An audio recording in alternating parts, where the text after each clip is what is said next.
Have you ever wondered what it's like to commit war crimes? Weapons of mass destruction. No devastation like Ickett's devastation. Yes, yes. Kill contraptions at hand. Storm Demon primed. Death devices charged. Not my miscalculation.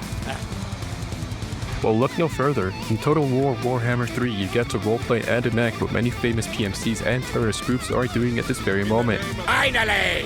Included but not limited to Wagner, Blackwater, KGB, GRU, and Hamas.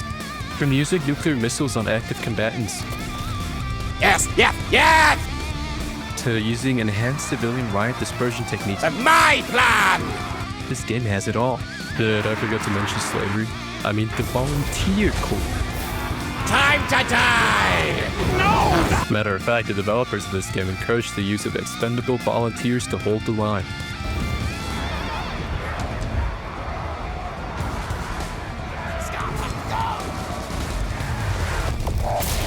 The most expensive part of hiring your units is not the being behind it, but the expensive equipment they leave behind. Infernal weapon! And in other cases, the time you have to expend to replicate the biological functions you have granted them.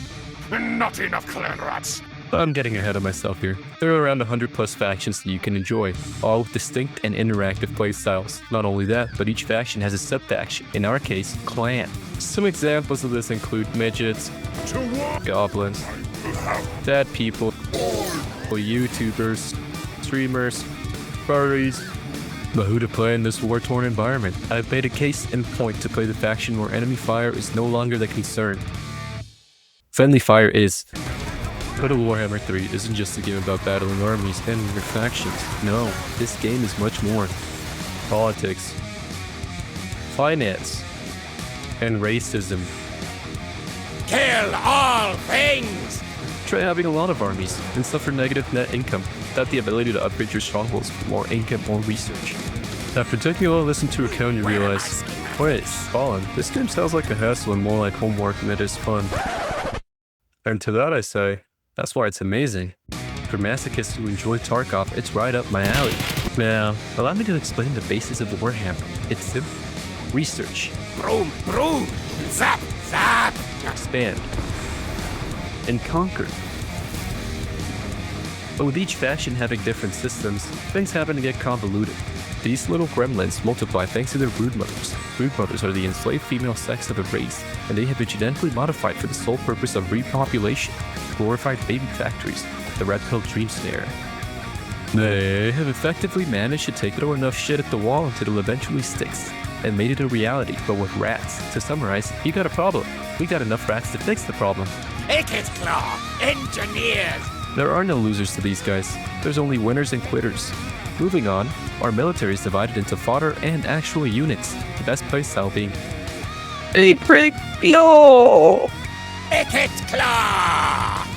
which consists of improving rattling gunners. Just in case I stuttered, I said rats with miniguns. Nice. The tutorial tells you you can either fight the battle yourself and win statistically unwinnable fights, or use the auto-resolve feature to lose little to nothing. In today's video, I will be showing the power of numbers, bodies, and lack of overall morals. The full goal of this game is to win wars over territory, also known as colonialism, all for the sake of making rats number 2, while our leader is number 1. Ickett's Claw! As Skaven, you have the privilege of using Gatling guns, flamethrowers, hamster wheels, AIDS, nuclear missiles, Naruto running, and casualties.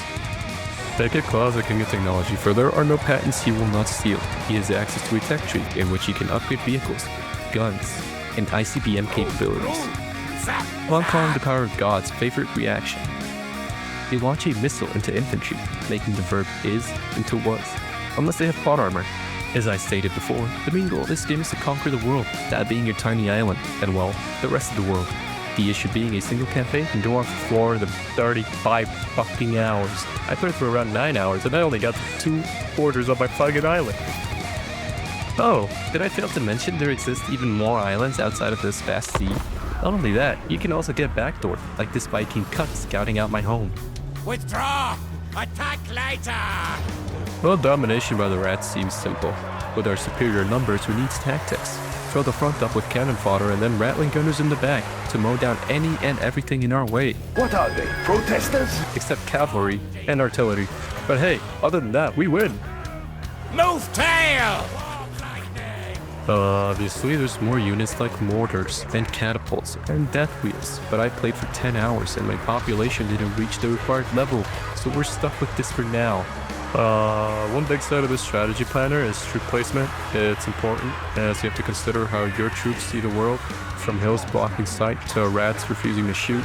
Yes, this isn't bug. I have had several mock battles where 90% of my shooters are staring the enemy down either due to a bug or my own horrible placing. But it is realistically not my fault, as I am the consumer. I am always right.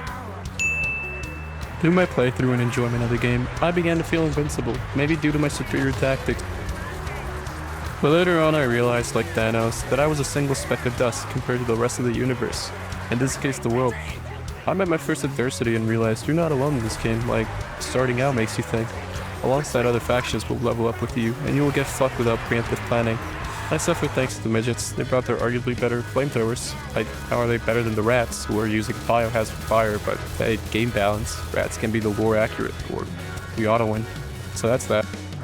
Overall, my impression of this game is it's really a bang for your buck. It gets you more than you deserve. With Google claiming each campaign can go upwards of 90 hours, you really can't get bored of it unless you're relentlessly exploiting technically all rules devoid of fun.